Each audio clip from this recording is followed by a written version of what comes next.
हम लोग क्या पढ़ रहे हैं? हम लोग पढ़ रहे हैं एनीमिया ऑफ डिमिनिश्ड एरिथ्रोपोइसिस और आज का हमारा टॉपिक है एनीमिया ऑफ क्रोनिक इन्फ्लेमेशन। बच्चों इतना कोई ख़ास इंपॉर्टेंट टॉपिक ये नहीं है, मतलब इसका जस्ट आप लेक्चर भी ले लोगे ना, एक दफ़ा बुक से रीड कर लोगे तो इनफ है, इसमें से इतना कुछ खास आता नहीं होता।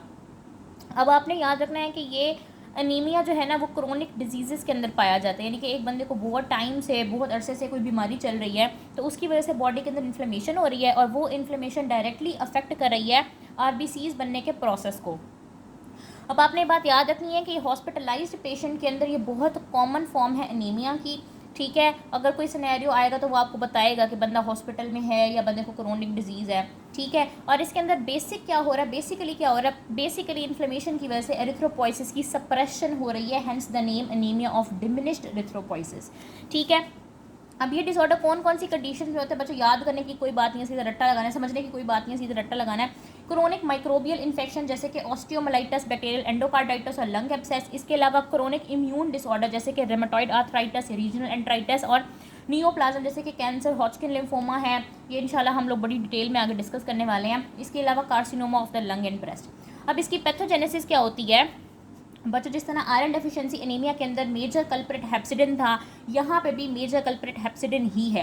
होता क्या है, फ्लो चार्ट की वजह से समझो। क्रोनिक इन्फ्लेमेशन आपकी बॉडी के अंदर कोई भी डिजीज़ है, कोई भी क्रोनिक इन्फ्लेमेशन होती है ना, आपको पता है इन्फ्लेमेशन क्या करता है, साइटोकाइंस का लेवल बढ़ा देता है। इंटरल्यूकिन 6 हमारे पास एक इन्फ्लेमेटरी साइटोकाइन है, इंटरल्यूकिन 6 के लेवल हो जाते हैं ज़्यादा क्रोनिक इन्फ्लेमेशन की वजह से। ये इंटरल्यूकिन 6 डायरेक्टली अफेक्ट करता है हिपैटिक हेप्सिडिन को, ठीक है। हेप्सिडिन के लेवल को किस तरह अफेक्ट करता है, हेप्सिडिन के लेवल को बढ़ा देता है।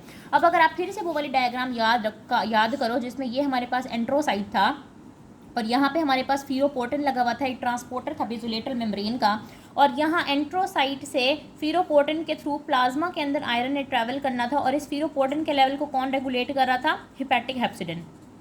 हेप्सिडिन is a negative regulator of ferroportin. Hepcidin के लेवल क्या हो रहे हैं इस केस में, ज़्यादा हो रहे हैं इंटरल्यूकिन 6 की वजह से।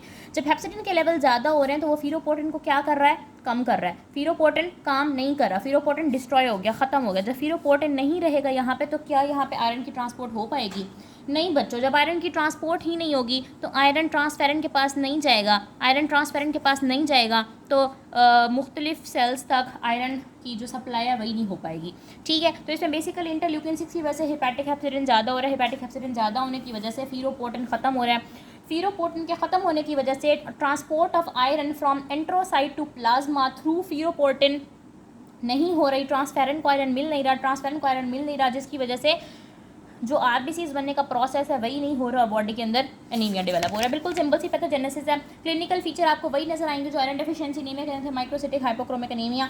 जब आप इसके लैब्स, फ़र्क कहाँ पे आ रहा है, सिर्फ लैब्स के अंदर। अब अगर आपको याद हो तो हमने पढ़ा था आयरन डेफिशिएंसी एनीमिया के अंदर क्या होता है, सीरम फेरेटिन। अच्छा एमसीवी तो यहाँ पे भी कम होगा और एमसीएच भी कम होगा, ठीक है। एमसीवी एमसीएच दोनों क्या होंगे, कम होंगे, ये तो सेम हो गया।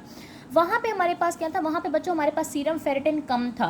क्यों, क्योंकि बॉडी के अंदर आयरन ही नहीं थी। जब बॉडी के अंदर आज की आयरन नहीं है तो वो कल की आयरन क्या स्टोर करेगा, तो स्टोरेज फॉर्म ऑफ आयरन कम थी। लेकिन यहाँ पे बच्चों ये मसला नहीं है कि आप आयरन ले नहीं रहे हो या आपको आयरन अंदर एब्जॉर्ब नहीं हो रही। मसला कहाँ पे आ रहा है, मसला ये आ रहा है कि आयरन की ट्रांसपोर्ट नहीं हो पा रही, सारा का सारा आयरन शेड हुए जा रहा है, बॉडी से निकले जा रहा है, बॉडी उसको इस्तेमाल नहीं कर रही।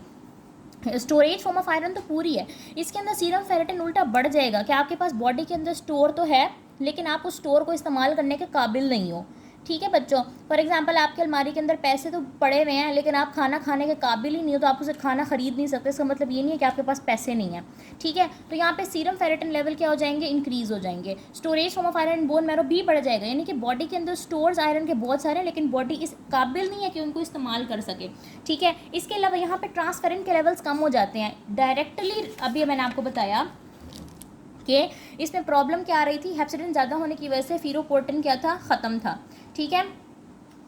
और यहाँ पे ट्रांसफेरेंट जो है ना वो बॉडी के अंदर क्या होने लग गया था, डिक्रीज़ होने लग गया था, जिसकी वजह से मजीद आयरन की ट्रांसपोर्ट हो ही नहीं पा रही थी। और अभी मैंने आपको बात बताई थी कि ट्रांसफेरेंट का डायरेक्ट रिलेशन है टोटल आयरन बाइंडिंग कैपेसिटी के साथ। तो जब ट्रांसफेरेंट कम है तो टोटल आयरन बाइंडिंग कैपेसिटी भी क्या होगी, कम होगी। तो हम इसको वो कह रहे हैं कैसे ट्रीट कर सकते हैं, हमने जो है ना पहली बात तो ये कि आपकी जो अंडरलाइंग डिजीज़ आप उसको ठीक करोगे तो उम्मीद है कि एनीमिया ठीक हो जाएगा। इसके अलावा बाहर से आप एरिथ्रोपोइटिन और आयरन भी दे दें तो इसका भी जो है ना वो अच्छा रोल होता है। इसको बुक से दिखाने वाली कोई बात नहीं है इसके अंदर, बस ये छोटा सा ही बच्चा टॉपिक था।